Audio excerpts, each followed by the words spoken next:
పితా పుత్ర పవిత్ర ఆత్మనామంన amen. He lifts, ఆయన లేవనెత్తును అని ఆధ్యాత్మిక కార్యక్రమమునకు మిమ్మల్ని అందరినీ ప్రేమపూర్వకముగా ఆహ్వానిస్తున్నాను. క్రీస్తునాథుని యందు ప్రియులకు సహోదరి సహోదరులారా, ఈనాడు సత్యశ్రీ సభ సామాన్య 33వ ఆదివారాన్ని కొనియాడుతున్నది. వాక్య ధ్యానాంశంలోనికి వెళ్ళే ముందు ఒక సంఘటనను మనం పరిశీలించుదాం. క్రీస్తు ప్రభు ఉత్థానమైన తర్వాత, మోక్షారోహణమైన తర్వాత క్రీస్తు శకం 56 ప్రాంతములో రోమా సామ్రాజ్యాన్ని ఏలినటువంటి నీరో చక్రవర్తి తొలి క్రైస్తవ సంఘాలను బహుభయంకరముగా హింసించాడు. వారిని చిత్రవధ చేశాడు. వారిని చిన్న చిన్న గదులలో పెట్టి విషవాయువులు నింపి వారిని బహు క్రూరముగా హింసించి చంపించాడు. మంచు కొండలపై ఏలాడదీశాడు నగ్నముగా. ఈ రీతిగా భయంకరమైనటువంటి హింసాపాతాన్ని జరిపించాడు నీరో చక్రవర్తి. లక్షలాది మంది తొలి క్రైస్తవ సంఘాలు ప్రభు కోసం హతసాక్షులుగా మరణించి ఉన్నారు. వేద సాక్షుల హతసాక్షుల రక్త తర్పణమే నేడు అలరారుతున్నటువంటి సత్యశ్రీ సభ. నేటి పఠనాలు మనకు ఇదే విషయాన్ని మనకు స్పష్టపరుస్తున్నాయి. నా నిమిత్తము మిమ్మల్ని అందరూ ద్వేషిస్తారు, చెరసాలకు పట్టిడిస్తారు, న్యాయస్థానము నిలబెడతారు, కనుక మీ తల వెంట్రుక కూడా ఊడదు. మీ సహనం వలన మీరు మీ ప్రాణములను దక్కించుకుంటారు అని నేటి సువిశేషములో ప్రభు మనకు సెలవిస్తున్నాడు. ఇదే మీరు నాకు సాక్షులుగా ఉండవలసిన సమయం. నా నిమిత్తము అందరు మిమ్మల్ని ద్వేషిస్తారు, నా నిమిత్తం మిమ్మల్ని అందరూ చెరపడతారు, దోషులుగా నిలబెడతారు, చెరసాలకు ఈడుస్తారు, న్యాయస్థానము నిలబెడతారు. సాక్షులుగా ఉండవలసిన సమయం. మీ సహనం వలన మీరు మీ ప్రాణములను దక్కించుకుంటారని వాక్యం మనకు సెలవిస్తుంది. మొదటి శతాబ్దాలలో, ముఖ్యంగా 2వ శతాబ్దములో జీవించినటువంటి పునీత పోలీకార్ప్ అనేటువంటి ఒక పునీతుడు ఆయనను బహు భయంకరముగా హింసించి దేవుని యొక్క దూషణ చేయమన్నారు. లేకపోతే మరణానికి గురి చేస్తామని బెదిరించినప్పుడు, హింసించినప్పుడు ఆ వ్యక్తి పలుకుతున్నటువంటి మాటలు ఏమిటంటే, 86 సంవత్సరాలు నేను ఆ దేవునికి సేవ చేశాను, ప్రేమతో చేశాను, దప్పికతో తృష్ణతో నేను ఆ దేవునికి సేవ చేశాను. అట్టి ఆయనను నేను దూషిస్తానా? అట్టి ఆ దేవునికి వ్యతిరేకముగా నేను మాట్లాడతానా అని పలికాడు. సజీవముగా పునీత పోలీకార్ప్ గారిని దహనము చేసి ఉన్నారు, మంటలకు ఆహుతి చేశారు. యోబును చూసినప్పుడు దిబ్బ మీద కూర్చొని ఈగలను విసురుకోలేనటువంటి పరిస్థితిలో ఉన్నప్పుడు కూడా దేవునిపై కానీ, తనను దూషిస్తున్నటువంటి కుటుంబీకులు కానీ, స్నేహితులు కానీ ఏమి మారు మాట్లాడక ఓర్పుతో, సహనముతో ఆ పరీక్షలను, ఆ శ్రమలను అన్నిటినీ భరిస్తూ సహిస్తూ ఆయనే ఇచ్చాడు, ఆయనే తీసుకుపోయాడు. దిగంబరుడిగా వచ్చాను, దిగంబరుడిగాని వెళుతానని పలికాడు. కనుక మీ సహనం వలన మీరు మీ ప్రాణములను దక్కించుకుంటారు అని నేటి సువిశేషం మనకు బోధిస్తూ ఉంది. యాకోబు పత్రిక 5వ అధ్యాయము 10-11 వచనాలు మనం చూసినట్లయితే, సోదరులారా, ప్రభు నామమున పలికిన ప్రవక్తలను స్మరించండి. కష్టములలో సహనం ఏంటియో ఎరుగుటకు వారిని ఉదాహరణగా స్వీకరించండి. యోబు సహనాన్ని గూర్చి విని ఉన్నాము. చివరికి ప్రభు అతనికి ఏమి ఏర్పాటు అనొచ్చునో మీకు తెలియను. ప్రభు ఎంతయో జాలియును కనికరము కలవాడు కదా. ప్రియ సహోదరి సోదరులారా, ఈ లోకములో కష్టాలు వచ్చినప్పుడు, ఆర్థిక సమస్యలు వచ్చినప్పుడు, అనారోగ్య సమస్యలు వచ్చినప్పుడు, ఇక్కట్లు వచ్చినప్పుడు, శోధనలు వచ్చినప్పుడు, అవమానాలు గురైనప్పుడు ఓపిక నశించి సహనము కోల్పోయి దేవుడు నాకు అన్యాయం చేశాడనో నిట్టూర్పులు విడుస్తూ నిరాశ గురవుతూ ఉంటాం. వాక్యం సెలవిస్తుంది. కష్టములలో, శ్రమలలో, ఇక్కట్లలో, అవమానాలలో, పరీక్షలు ఎదుర్కొన్నప్పుడు ఇదిగో మీకు ముందుగా జీవించినటువంటి పునీతులను, ప్రవక్తలను స్మరించుకోండి.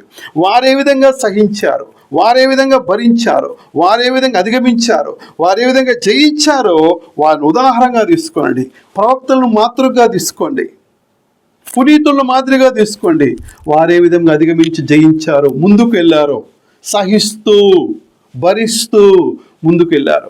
దేవునికి సాక్షిగా ఎలా బ్రతికారు, ఈ లోకానికి నీకు నాకు ఏ విధముగా సుమాత్రకు అందించారో వాళ్ళను ఉదాహరణగా తీసుకోండి అని వాక్యం మనకు సెలవిస్తుంది. కనుక ప్రభు రాకడ సమయంలో గడ్డు పరిస్థితులు వస్తాయి, అనేకమైన విపత్కర పరిస్థితులు ఎదుర్కొంటాం. కనుక ఈ విపత్కర పరిస్థితులను ఎదుర్కోవాలంటే, వాటిని అధిగమించాలంటే, జయించాలంటే నీకు ముందుగా జీవించినటువంటి వీరిని ఉదాహరణ చేసుకో. వారే విధముగా ఈ శ్రమల్లో గుండా పయనించారో, ఏ విధముగా శ్రమల పాత్రను పానం చేశారో వారిని ఉదాహరణగా చేసుకోండి. ఈ శ్రమలకు గురైనను, ఈ శోధనలకు గురైనను, ఇక్కట్లకు గురైనను విశ్వాసము కోల్పోకుండా చూసుకో. క్రీస్తు వెలుగు నుండి, క్రీస్తు సన్నిధి నుండి, శ్రీసభ నుండి బయటకు వెళ్లకుండా, దిగజారిపోకుండా, ఆత్మహత్యకు పురికొల్పుకోకుండా జాగ్రత్తగా ఉండో. విశ్వాసం కోల్పోబాకని వాక్యం మనకు సెలవిస్తుంది. యాకోబు పత్రిక 1వ అధ్యాయం 12వ వచనం సెలవిస్తుంది, శోధన గురైనను విశ్వాసము కోల్పోని వ్యక్తి ధన్యుడు. ఎలనా పరీక్ష యందు అతడు ఉత్తీర్ణుడొకటతో అతనికి జీవ కిరీటము ప్రసాదించబడును. మనకు ముందుగా జీవించినటువంటి అపోస్తులు, ప్రవక్తలు, పునీతులు ఈ యొక్క శోధనలకు గురయ్యారు, పరీక్షలకు గురై ఉన్నారు, విశ్వాస పరీక్షలు ఎదుర్కొన్నారు, వాటిని సమర్థవంతంగా ఎదుర్కొన్నారు.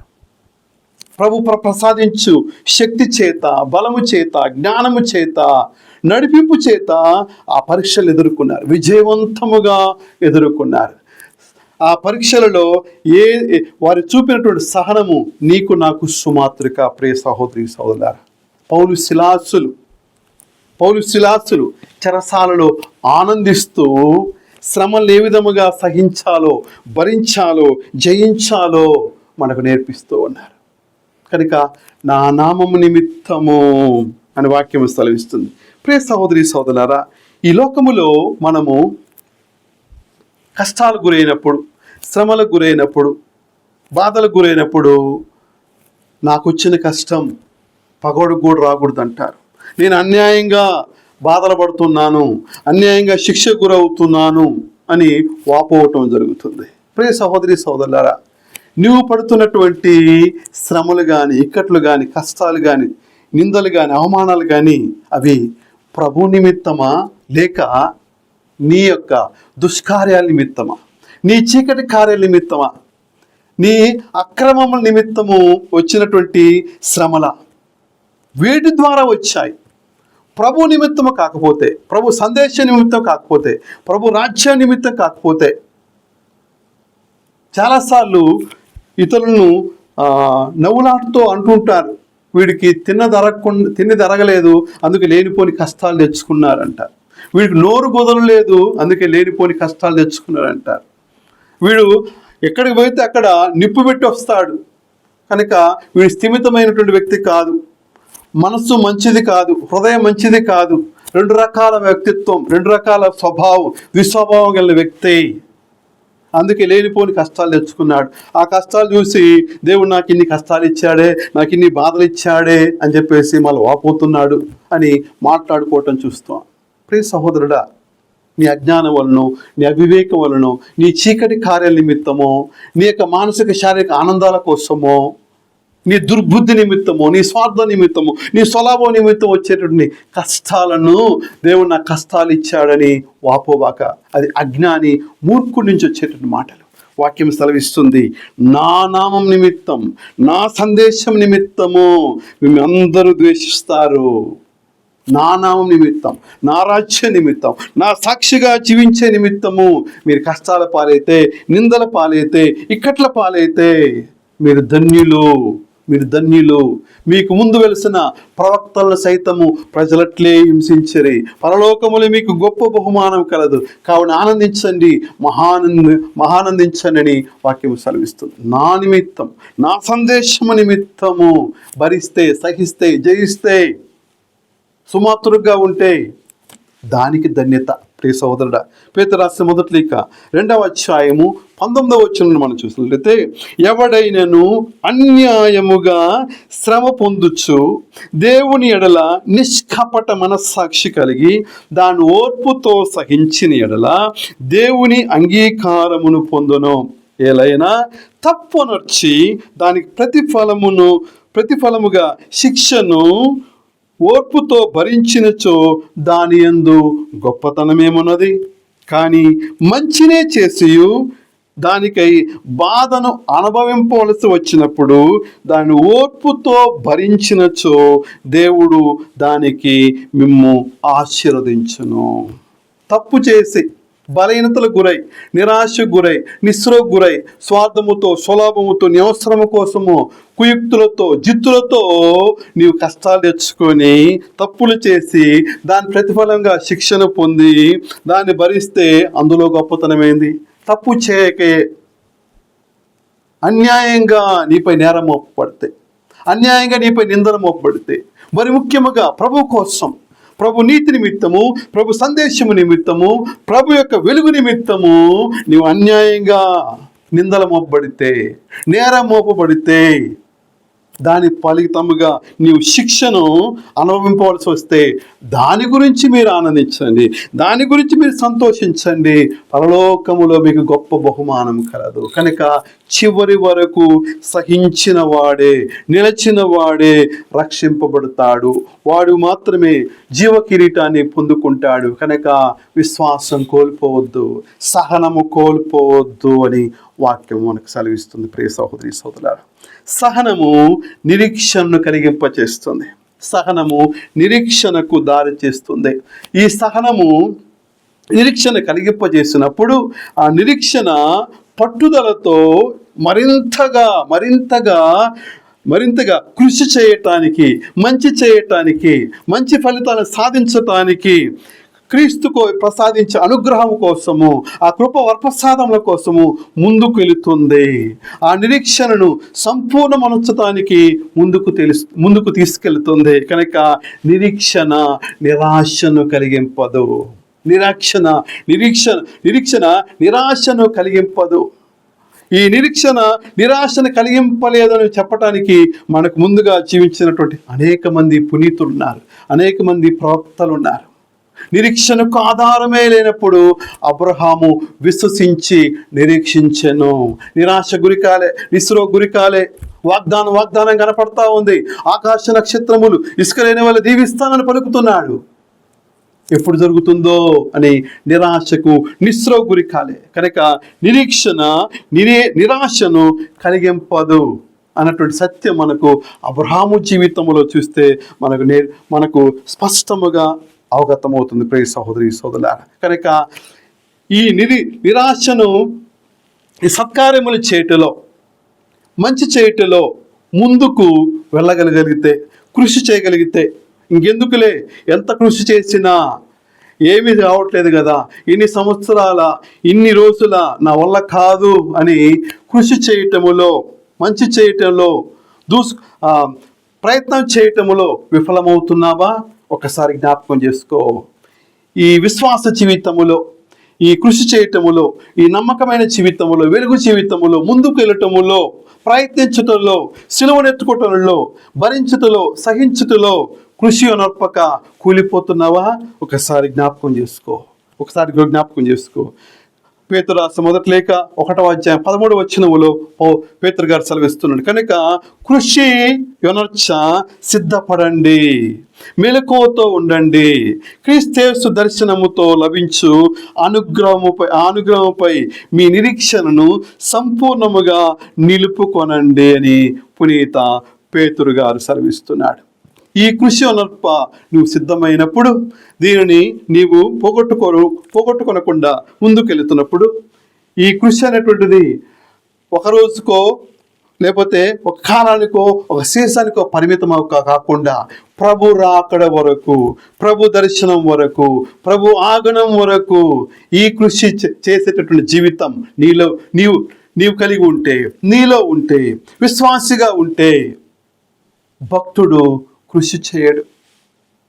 భక్తుడు కేవలము అవసరాలను బట్టే, ఉపయోగం బట్టే, స్వార్థం బట్టే, తన అవసరాలను బట్టే కృషి చేస్తూ ఉంటాడు. అదొక్కసారి తీరిన తర్వాత కృతజ్ఞుడే జీవించాడు, వదిలివేస్తాడు. మళ్ళా అవసరమైనప్పుడే, మళ్ళా రోగం వచ్చినప్పుడు, మళ్ళా బాధల్లో ఉన్నప్పుడు, మళ్ళా కష్టాలు ఉన్నప్పుడు మాత్రమే ప్రభువా అని పలుకుతాడు. కానీ విశ్వాసి అనునిత్యము పరుగులో ఉంటాడు, ప్రయాసలో ఉంటాడు, దప్పికతో ఉంటాడు, భారము కలిగి ఉంటాడు.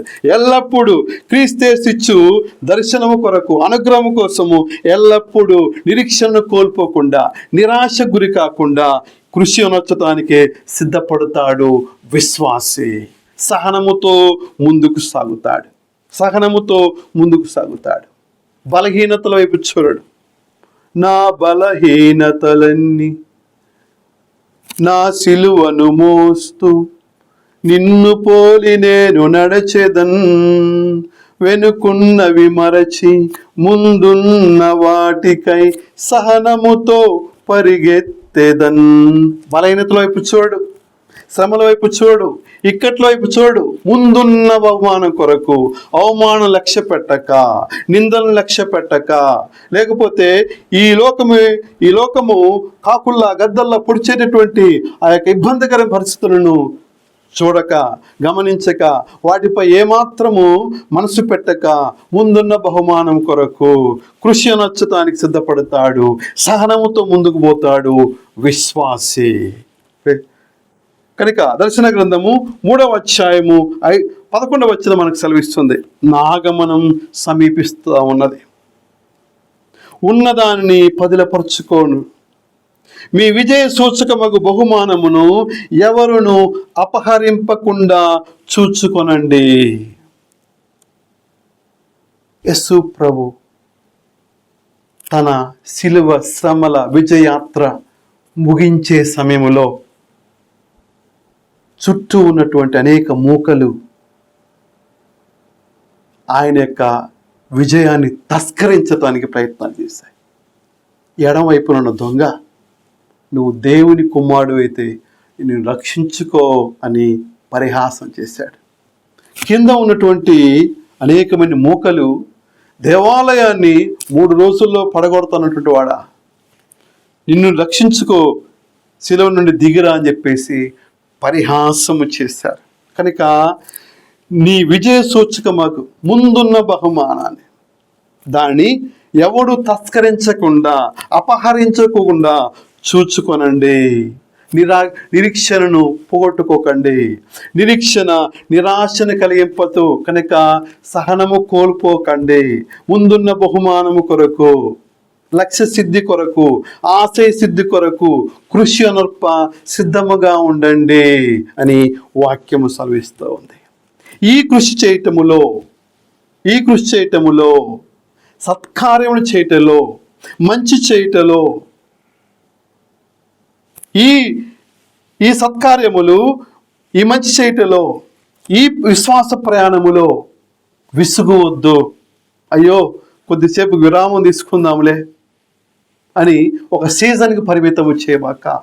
తపస్కాలానికో, ఎక్కువ శాతం తపస్కాలములో ప్రార్థనలని, ఉపవాసాలని, మంచి చేయటానికి, లేకపోతే సత్కార్యాలు చేయటానికి, పుణ్యకార్యాలు చేయటానికి, దాన ధర్మాలు చేయటానికి పూనుకుంటూ ఉంటారు.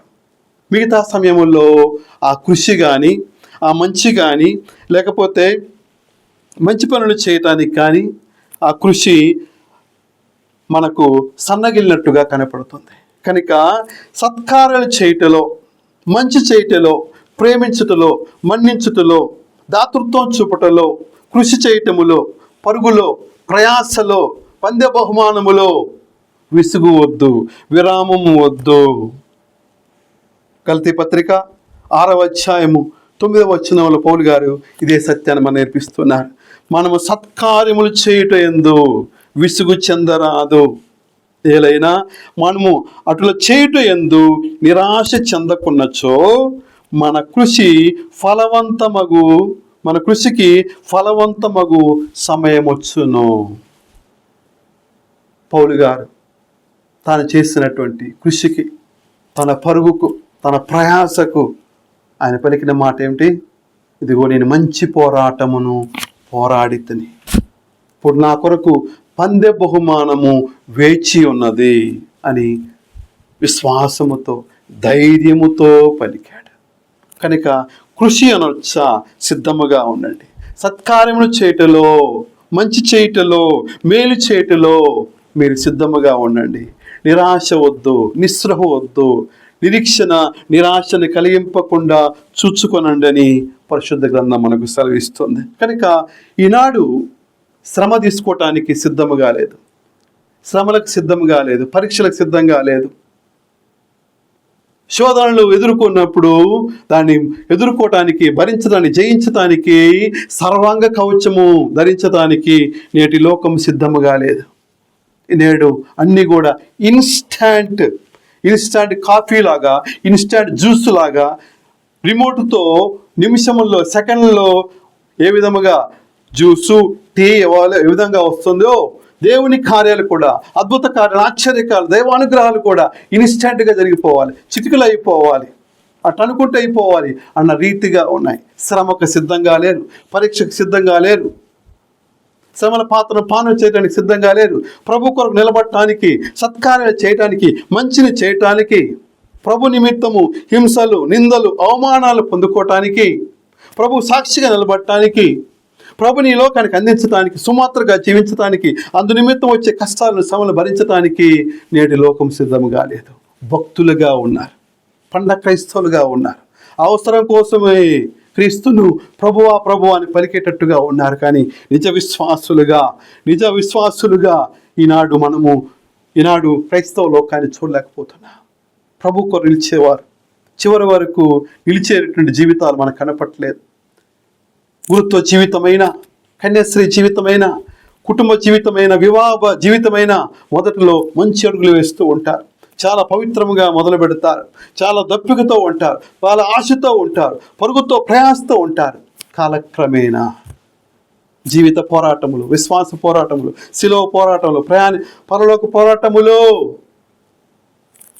అలుపు, నిరాశ, నిస్పృహ, సమ్మెట దెబ్బలు, పరీక్షలు ఎదురైనప్పుడు కూలిపోవటం, విసుగు చెందటం, ఆ పరుగు నుండి తప్పుకోవటం, ఈ తీదిగా మనం కుటుంబ జీవితంలో చూస్తున్నాం. పరిచర్యటువంటి సేవా జీవితంలో కూడా ఇలాంటి పరిస్థితులే మనం చూస్తూ ఉన్నాం. కనుక మనకంటే ముందుగా జీవించినటువంటి ప్రవక్తలను జ్ఞాపకం చేసుకోండి, పునీతులను జ్ఞాపకం చేసుకోండి. వారే విధముగా సహించారో, వారే విధంగా నిలిచారో, వారే విధముగా నిరీక్షణ కలిగి జీవించారో, వారే విధముగా కన్నీటిని సంద్రములో ఏ విధముగా నిలదొక్కున్నారో, ఇరుకు మార్గములో ఏ విధముగా జీవించారో, వారి ఇరుకు జీవితం ఏ విధంగా వృధా పోలేదో ఒకసారి వారు జ్ఞాపకం చేసుకోండి. ప్రియ సహోదరి సహోదరుడా, ఈ సహించే జీవితం, నిరీక్షణ కలిగిన జీవితం, విశ్వాస జీవితం, భరించే, సహించే, జయించే జీవితం కేవలం పునీతులకే సాధ్యం అనుకుంటున్నావా? ప్రవక్తలకు మాత్రం సాధ్యం, మా వల్ల కాదనుకుంటున్నావా? ఒక్కసారి పూర్వీకులు జ్ఞాపకం చేసుకో, ఉన్నతమైనటువంటి కుటుంబాలు జ్ఞాపకం చేసుకో, తల్లిదండ్రులను జ్ఞాపకం చేసుకో. వారే విధముగా సహనముతో కుటుంబాన్ని ముందుకు తీసుకెళ్లారు. పేదరికం, కరువు, ఆర్థిక సమస్యలు, రోగాలు, ఇన్నిటి మధ్య కూడా ఓర్పుతో బిడ్డలను పెంచారు కదా. పేదరికాన్ని ఆలింగనం చేసుకున్నారు కదా. ఆర్థిక స్థితిగతులను కూడా భరిస్తూ, సహిస్తూ, తాము తినక, తాము పస్తులు ఉండి బిడ్డల కోసం, వారి ఎదుగుదల కోసం, వారి చదువుల కోసం, వారి ఉన్నత స్థితి కోసము వారు ఏ విధముగా భరించారో, సహించారో. వారి వెనకాల ఉన్నటువంటి వెన్నుముక ప్రార్థనా జీవితం, సర్వాంగ కవచాన్ని ఒకసారి జ్ఞాపకం చేసుకో. అదే విధముగా వారి యొక్క ప్రార్థనా జీవితాన్ని జ్ఞాపకం చేసుకోవాలి. ఆ ప్రార్థనా జీవితంలో ఎన్నో రోగాలు వచ్చి ఉండొచ్చు, నిరాశ గురి ఉండొచ్చు, నిస్సృహ గురి ఉండొచ్చు, వేదన గురి ఉండొచ్చు. ఇన్నిటి మధ్య కూడా వారు తమ యొక్క ప్రార్థనా జీవితం విడిచిపెట్టలే, సహనముతో ముందుకు పోయారు. ఇంకా దప్పికతో ధైర్యం కోల్పోకుండా, విశ్వాసం కోల్పోకుండా ప్రార్థనా జీవితంలో ముందుకు పోయినటువంటి కుటుంబాలను చూడు, జీవితాలను చూడు, అలాంటి విశ్వాసులను చూడు. కనుక తల్లిదండ్రులను కానీ కుటుంబీకులను కానీ చూడు, ఏ విధంగా వారు సహించారో, వారు ఏ విధంగా మనకంటే ముందుగా ఏ విధంగా వాళ్ళు భరించి జయించి ముందుకు వెళ్ళారో ఒకసారి జ్ఞాపకం చేసుకో. అదే విధముగా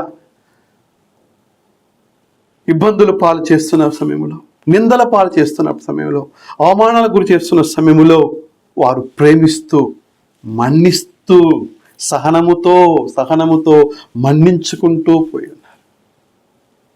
తగాదాలకు పోలేదు, పంచాయతీలకు పోలేదు, పోలీస్ స్టేషన్లు పోలేదు, భరిస్తూ సహిస్తూ ముందుకు పోయారు. కనుక నీకంటే ముందుగా జీవించి మరణించినటువంటి నీ పూర్వీకులు జ్ఞాపకం చేసుకో, నీ పితృపిత్రాదులు పౌత్రులను జ్ఞాపకం చేసుకో, తల్లిదండ్రులను జ్ఞాపకం చేసుకో.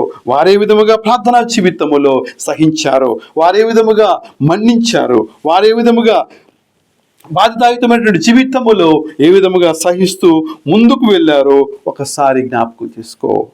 ఆదికాండం 39వ అధ్యాయం 9వ వచనం మనం చూసినట్లయితే యోసేపు అడుగడుగున ఈర్ష్యకు గురయ్యాడు, అసూయ గురయ్యాడు. తన అన్నదమ్ములే అతనిని అడుగడుగున అవమానిస్తూ, హింసిస్తూ, అమ్మివేయటం, అక్కడ మళ్ళా నిందలు వేయబడటం, చెరసాలు వేయబడటం, ఈ రీతిగా అడుగడుగున హింసలకు, అవమానాలకు, నిందలకు గురై ఉన్నాడు. సొంత కుటుంబీకుల చేత చిత్కరించబడ్డాడు. అన్నిటినీ సహనముతో ముందుకు సాగాడు యోసేపు. ప్రియ సహోదరి సోదరులారా, పౌలు శిలాసులు ఆ శ్రమలో ఇంత పెద్ద ముద్దును కట్టేసినప్పుడు కాళ్ళ మధ్య గొలుసులతో మోకాలు వేసి స్తుతించగా, కనపరచగా సంఖ్యలు తెగిపోయి ఉన్నాయి. సహనముతో భరించారు. ఒక పక్క ఆ భారమైన ముద్దును మోస్తూ భరిస్తూ మోకాలు వేసి ఆ శ్రమను పంటి బిగున దిగమింగుకుంటూ ప్రార్థించారు, స్తుతించారు, మహిమపరిచారు సహనముతో. కనుక నా నిమిత్తము అనేకులు హింసిస్తారు, శ్రమలకు గురి చేస్తారు, బాధలకు గురి చేస్తారు, న్యాయస్థానము నిలబెడతారు, మీ తల వెంట్రుకు కూడా ఓడదు. కనుక లెక్కింపబడియే ఉన్నవి. కనుక చివరి వరకు సహించిన వాడే, నిలిచిన వాడే రక్షింపబడతాడని వాక్యము సెలవిస్తోంది. కనుక ముందున్న బహుమానాన్ని ముందు పెట్టుకొని మనకంటే ముందుగా మరణించినటువంటి పునీతులు, హతసాక్షులు వీళ్ళందరూ కూడా మనకు నేర్పిస్తున్నట్టు సత్యం ఏంటిది?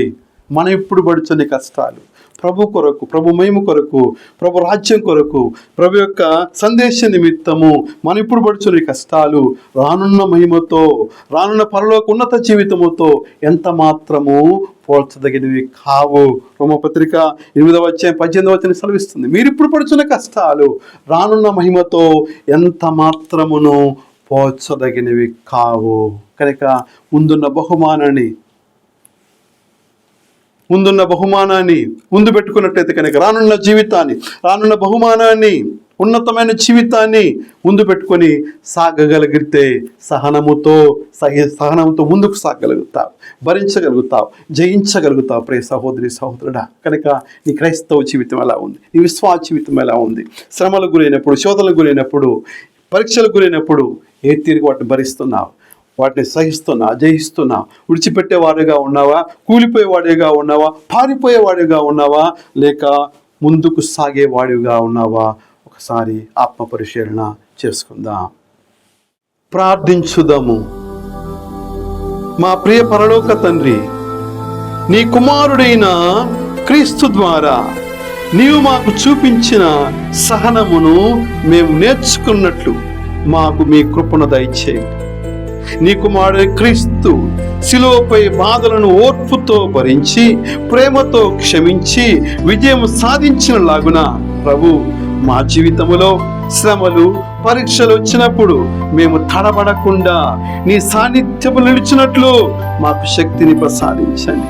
మేము క్లిష్ట పరిస్థితుల్లో మీ దయను గుర్తు చేసుకొని సహనము చేత మా ప్రాణమును దక్కించుకున్నట్లు ఆశీర్వదించండి. మా ప్రభువైన క్రీస్తు ద్వారా ఈ మనవి చేయుచున్నాము. ఆమేన్. ప్రభు మీతో నుందురుగాక, మీ ఆత్మతో నుందురుగాక. సర్వశక్తి గల సర్వేశ్వరుడు పిత, పుత్ర, పవిత్ర ఆత్మ మేము ఆశీర్వదించి కాచి కాపాడుదురుగాక. ఆమేన్. ప్రియ సహోదరి సహోదరులారా, ఈ ఆత్మీయ సందేశం మిమ్మలను, మీ జీవితాలు, మీ కుటుంబాలను ఆత్మీయంగా బలపరిచినట్లా ఈ యొక్క సందేశాన్ని ఇతరులతో పంచుకోగలని, షేర్ చేయగలని, మరిన్ని ఆత్మీయ సందేశాల కోసము ఈ ఛానల్ని సబ్స్క్రైబ్ చేసుకోగలని మనవి. God bless you.